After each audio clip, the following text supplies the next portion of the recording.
Hello friend and अस्सलाम वालेकुम। Welcome to easy learning 700। ये MGT 402 की लेक्चर सीरीज़ चल रही है कॉस्ट एंड मैनेजमेंट अकाउंटिंग की, और लेक्चर 39 पे आ चुके हैं हम। आइए स्टार्ट करते हैं आज की वीडियो को। ये हमें एक क्वेश्चन दिया हुआ है जिसके अंदर हमें कैश बजट बनाने को बोल रहा है अप्रैल टू जून के अंदर, और ये जब फरवरी से दिया हुआ है जून तक। आइए स्टार्ट करते हैं। इसके अंदर एडिशनल इन्फॉर्मेशन दी हुई है कि भाई 40% कैश सेल्स है, 50% क्रेडिट सेल्स है जो रियलाइज होती है फॉलोइंग मंथ में। यानी कि मतलब आप अगर फरवरी की सेल करेंगे तो वो आपको मिलेगी पहले, यानी कि मतलब फरवरी के बाद मार्च में, और फिर उसके आगे 50% जो सेल है वो अप्रैल में रिसीव होगी।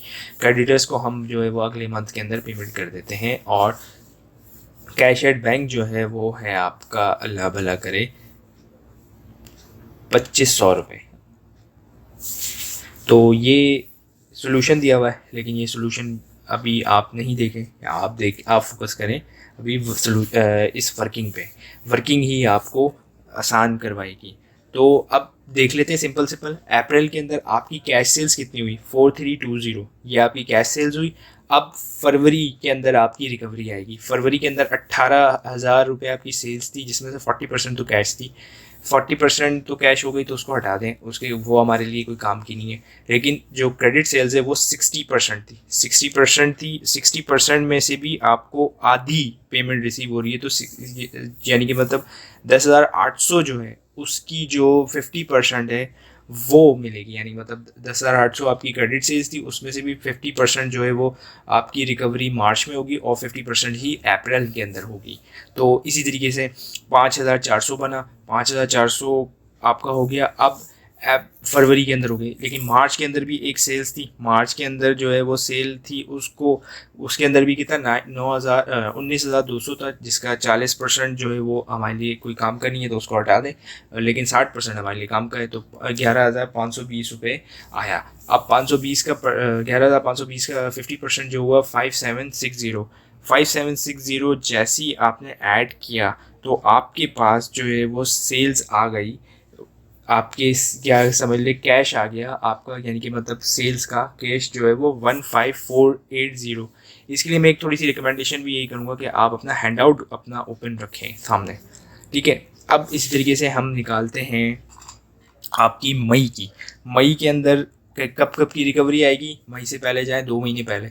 मई से पहले क्या आता है? अप्रैल। अप्रैल से पहले आता है मार्च। तो मार्च के 5,760 ये हमने रिवर्किंग की हुई थी पहले से ही, 5,760। और फिर उसके आगे मई में कैश सेल्स कितनी हुई? 6,960। सही है। इस तरीके से अब मई के अंदर भी, यानी कि जाहिर सी बात है, जो मई की जो रिकवरी हुई वो हुई 6,480। अब जाहिर सी बात है 50% ही इसी का है, तो 3,240 इन सबको ऐड करेंगे तो आपके पास आ जाएगा 15,960। इसी तरीके से जून के अंदर, अच्छा, ये आ जाएगी आपकी 13,460 करके आ जाएगी। अभी देख लेते हैं कैसे आती है।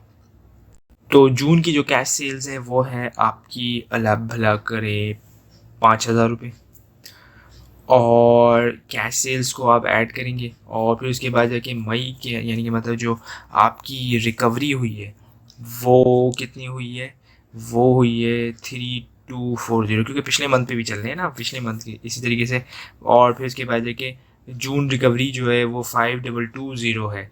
तो ये ऐड कर देंगे तो आपके पास आ जाएगा 13,460। अब परचेजिंग का है। परचेजिंग के अंदर वो क्या कह रहा था कि जो फॉलोइंग, यानी कि मतलब जो अगला मंथ होता है उसके अंदर ही हम पेमेंट करते हैं। यानी कि मतलब फरवरी की पेमेंट हम करते हैं मार्च में, और मार्च की पेमेंट करते हैं हम अप्रैल में।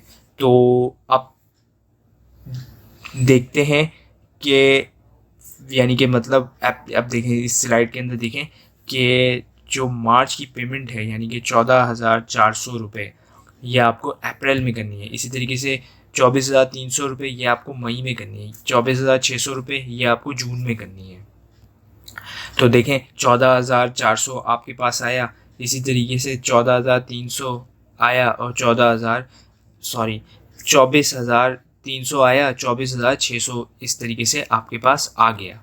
और जो वेजेस के बारे में दिया हुआ है, वेजेस के बारे में कोई इन्फॉर्मेशन नहीं दी हुई, तो हम एज इट इज़ जो जिस मंथ में वेजेस इनकर हुई हैं हम उसको लिखते चले आएंगे। पहले जैसे कि अप्रैल के अंदर 1100, मई के अंदर 1000 और 1500 जून के अंदर। तो अब इन सबको टोटल करेंगे तो आपके पास क्लोजिंग बैलेंस आया 240। अप्रैल की बात कर रहा हूँ, अप्रैल के अंदर 2480 आया। तो इसको हम मई का ओपनिंग बैलेंस जानेंगे, तो ये वर्किंग तो हम कर चुके हैं 15960। इसी तरीके से हमारा टोटल 1800। तो इस 32 अब पेमेंट कितनी 24300 और 1000, तो 25,300 रुपये। तो नेगेटिव में बैलेंस आया 6680। और यहाँ पे जो 6680 जो है आपके पास बैलेंस आया, तो ओपनिंग जून जो है वो ज़ीरो होगी। क्यों? क्योंकि जाहिर सी बात है आपके पास कैश नहीं है, आपने ओवर ड्राफ्ट लिया हुआ है, ओवर ड्यू लिया हुआ है, तो वो कैश नहीं है। और इस तरीके से आपके पास जो है वो ओवर ड्यू चल रहा है। इसी तरीके से आपने इसकी पे ज़ीरो आया, इसी तरीके से आपने वर्किंग की तो 12640 आ गया।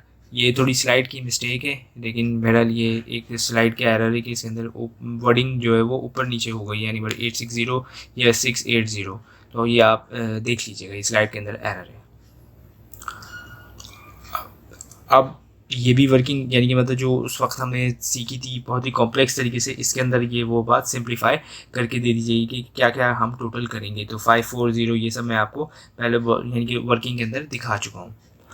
अब कैपेसिटी लेवल, यानी कि कैपेसिटी एक तो थियोरेटिकल लेवल होता है, मतलब जिसके अंदर हम बात कर सकते हैं भाई ये जो मशीन है ये इतनी प्रोड्यूस कर सकती है, ये कर सकती है। और एक नॉर्मल होता है कि भाई नॉर्मल हालात में कैसे एस्टिमेटेड कैपेसिटी कि भाई ये कितना कर सकती है और एक्चुअल कैपेसिटी हम कितनी यूटिलाइज़ कर रहे हैं। और फ्लेक्सिबल और फ्लेक्स बजट, यानी कि prepare original budget on based on normal estimation है कैपेसिटी। मतलब यानी कि मतलब हम एक तरीके से जैसे मिसाल दे दिया कि हमने बजट बनाया जो एक नॉर्मल सर्कमस्टेंसेस होते हैं उसके अंदर बनाया, और इसका क्या होता है कि फ्लेक्सिबल एट एक्चुअल कैपेसिटी। ये भी यानी कि मतलब इसको हमेशा फ्लेक्सिबल रहना चाहिए, फ्लेक्स बजट रहना चाहिए कि इसको आप एडजस्ट कर सकें या फिर आपको एडजस्टमेंट करने में आसानी हो। कंपेयर कर सकते हैं एक्चुअल से बजट जो हमने किया था वेरी टू द मैनेजर, यानी कि जो मैनेजमेंट है वो देख सकती है कि भाई हमने जैसे मिसाल दिया 1 लाख यूनिट का बजट बनाया था, तो भाई 1 लाख यूनिट यूटिलाइज हुए या नहीं हुए, या फिर 1 लाख यूनिट जो है वो हमारे बने ही नहीं बने। हो सकता है कि 1 लाख ना बने हो, 95,000 बने हो सकता है 1,15,000 बने हो या 1,05,000 बने हो, ये पॉसिबिलिटी है। अब इसके अंदर जैसे नॉर्मल कैपेसिटी कितनी है 2,000 रुपये, फ्लेक्सिबल फिक्स कॉस्ट कितनी है 10,000 रुपये, वेरिएबल कॉस्ट कितनी 40-50 हो गए आपके। एक्चुअल जो है वो अटेंड जो है कितनी है 1,500 रुपये। और फिक्स बजट कितना है जो है आपके अपने वो 10,000 रुपये, और वेरिएबल कॉस्ट कितनी है वेरिएबल कॉस्ट है 30,000 रुपये, तो 40 हो गए। कॉस्ट एक्चुअल कितनी इनकर हुई, फिक्स कॉस्ट जो है वो 11,000 हुई और वेरिएबल कॉस्ट हुई 33,000 रुपये, यानी कि टोटल 44,000 रुपये बन गया। अब जाहिर सी बात है फिक्स कॉस्ट 10,000 आपने एस्टिमेट की थी और जो एक्चुअल आई वो 11,000 आई, तो 1,000 रुपये जाहिर सी बात है आपके पैसे ज़्यादा लग गए। इसी तरीके से वेरिएबल कॉस्ट 33,000 रुपये एक्चुअल आई, 40,000 रुपये आपके थे, तो आपने एस्टिमेट की तो फेवरेबल आया। तो इस तरीके से आप ये करेंगे और कंपेयर करेंगे एक्चुअल विद फ्लेक्सिबल बजट से। अब इसके अंदर क्या था कि 11 बजट जो फिक्स कॉस्ट है वो तो 10,000 थी, एक्चुअल 11,000 थी। इसी तरीके से वेरिएबल कॉस्ट जो है वो 30,000 थी, 33,000 थी, तो अनफेवर ही आपके पास आया। मैं उम्मीद करता हूँ आपको ये वीडियो समझ में आई होगी। Thank you for watching this video.